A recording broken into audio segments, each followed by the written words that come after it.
अस्सलामुअलैकुम नमस्ते welcome to colours of Kohinoor. ఈ వీడియోలో నేను మీతో షేర్ చేయబోతున్నాను చికెన్ మోమోస్ రెసిపీని।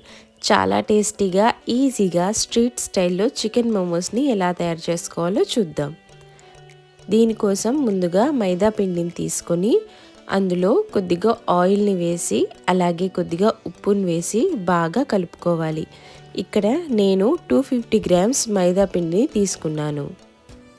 ఇప్పుడు ఇందులో కొద్దిగా నీళ్ళను వేసుకుంటూ కలుపుకోవాలి। పిండిని బాగా మెత్తగా కాకుండా బాగా గట్టిగా కలుపుకోవాలండి।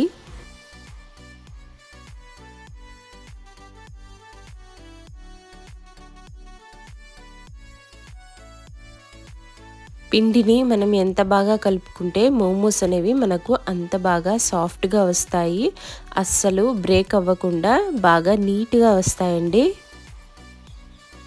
ఈ విధంగా పిండిని బాగా ఒత్తుకుంటూ కలుపుకోవాలి।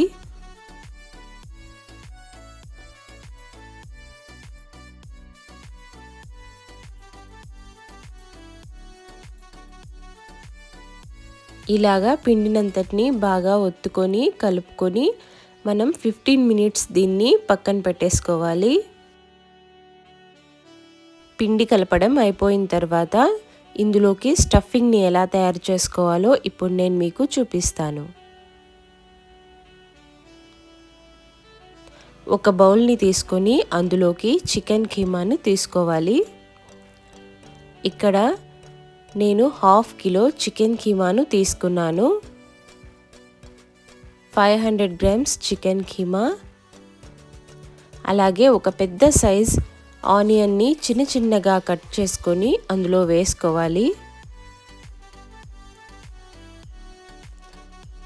ఒక పచ్చిమిర్చిని చిన్నగా ముక్కలుగా కట్ చేసుకొని వేసుకోవాలి।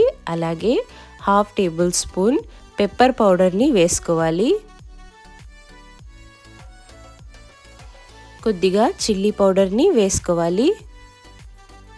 అలాగే ఒక 1/2 టేబుల్ స్పూన్ కొరియాండర్ పౌడర్ని వేసుకోవాలి। ఇంకా 1/2 టేబుల్ స్పూన్ జింజర్ గార్లిక్ పేస్ట్ని వేసుకోవాలి।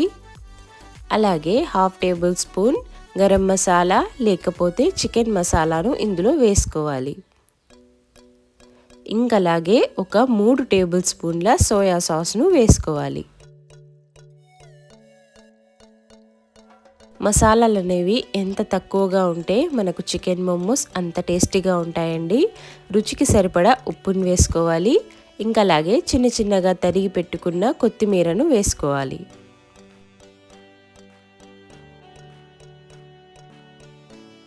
ఒక చెంచా ఆయిల్, వీటన్నిటిని వేసుకొని బాగా కలుపుకోవాలి।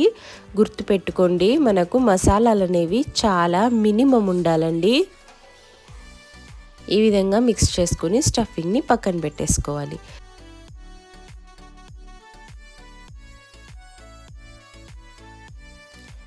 ఇప్పుడు కలిపి పెట్టేసుకున్న పిండిని తీసుకోవాలి। చిన్నగా బాల్స్ లాగా ఒక నిమ్మకాయ సైజులో ఉండేలాగా మనం వీటిని రౌండ్ బాల్స్లా తయారు చేసుకోవాలండి। నిమ్మకాయ సైజ్ అంటే చాలా చిన్న నిమ్మకాయ సైజు।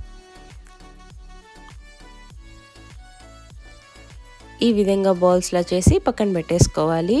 ఇప్పుడు ఒక్కొక్క బాల్ని తీసుకొని మనం బాగా ఒత్తుకోవాలి।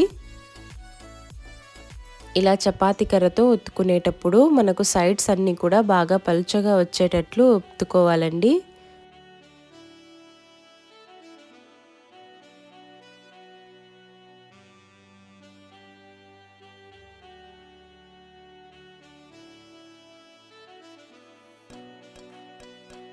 ఇలాగా చపాతీలు చిన్నగా చేసుకొని పక్కన పెట్టేసుకోవాలి। మన ఛానల్లో వెజ్ మోమోస్ రెసిపీ కూడా చాలా క్లియర్గా ఉంటుందండి। ఒకసారి వెజ్ మోమోస్ని కూడా మీరు నా ఛానల్లో చూసి ట్రై చేయండి, చాలా టేస్టీగా ఉంటాయి।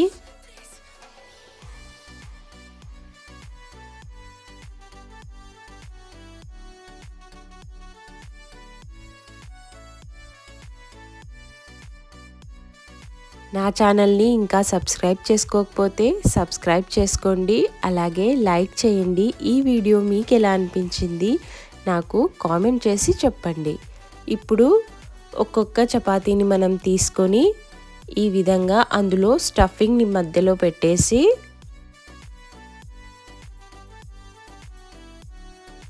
మనం అంచుల్లో ఈ విధంగా వాటర్ని అంతటిని కూడా అప్లై చేసుకోవాలండి. దీనివల్ల మనకు బాగా అతుక్కుంటుంది. ఇలాగా పొట్లంలాగా కట్టుకోవాలండి.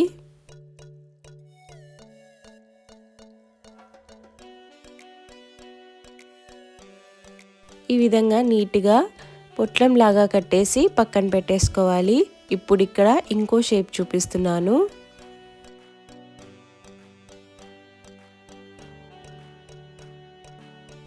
ఒక సైడ్ అంతా ఫోల్డ్ చేసేసి ఇంకో సైడ్ యాజ్ ఇట్ ఈస్ తీసుకొని రెండింటిని కలిపేయాలి.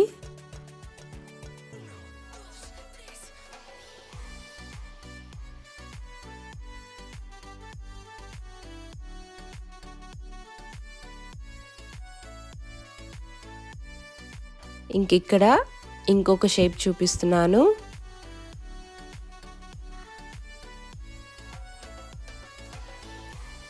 ఈ విధంగా రెండు అంచుల్ని కూడా బాగా ఫోల్డ్ చేసేసి చివర్లను కలిపేసి పొట్లంలాగా చుట్టేయాలి. ఈ షేప్స్ అన్నీ కూడా వెజ్ మోమోస్ రెసిపీలో ఇంకా చాలా క్లియర్గా ఎక్స్ప్లెయిన్ చేశానండి.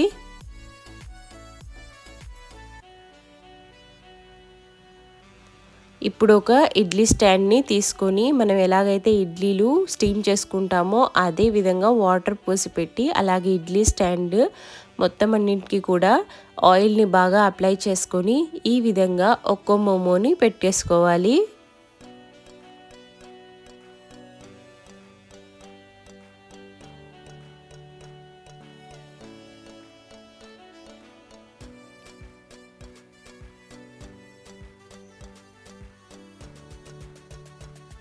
ఇలాగా మూత పెట్టేసుకొని మనం స్టవ్ మీద పెట్టేసుకోవాలండి.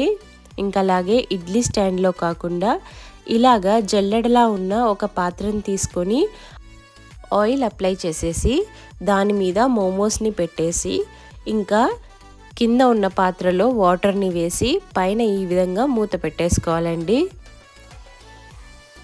ఇక్కడ నేను చూపిస్తున్నాను కదా, ఈ విధంగా కింద ఉన్న పాత్రలో వాటర్ ఉంటుంది, పైనేమో మోమోస్ ఉంటాయండి.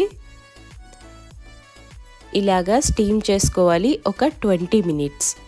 మనం మూత తీసి చెక్ చేసినప్పుడు మనకు అస్సలు చేతికి జిగటగా తగలకుండా ఉంటే మోమోస్ అనేవి బాగా కుక్ అయిపోయాయని, లేదు ఇంకా తగులుతున్నాయి అంటే ఇంకో 5 మినిట్స్ మీరు వీటిని స్టీమ్ మీద పెట్టేయండి. స్టీమ్ అనేది ఫస్ట్ స్టార్టింగ్లో 5 మినిట్స్ బాగా హై ఫ్లేమ్లో పెట్టేసుకొని ఆ తర్వాత మీరు దీన్ని కంప్లీట్గా లో ఫ్లేమ్లో కుక్ చేసుకోవాలి. అంతేనండి, చాలా ఈజీ ఈ మోమోస్ని ప్రిపేర్ చేసేసుకోవడం. ఇంట్లోనే స్ట్రీట్ స్టైల్లో మీరు యమ్మీగా టేస్టీగా మోమోస్ని తయారు చేసుకోండి. ఈ మోమోస్ని కెచప్లో కానీ అలాగే మోమోస్ చట్నీలో కానీ తింటే చాలా టేస్టీగా ఉంటాయి. మోమోస్ చట్నీ రెసిపీ కూడా మన ఛానల్లో ఉంది. లైక్ చేయండి, షేర్ చేయండి, అలాగే సబ్స్క్రైబ్ చేసుకోండి.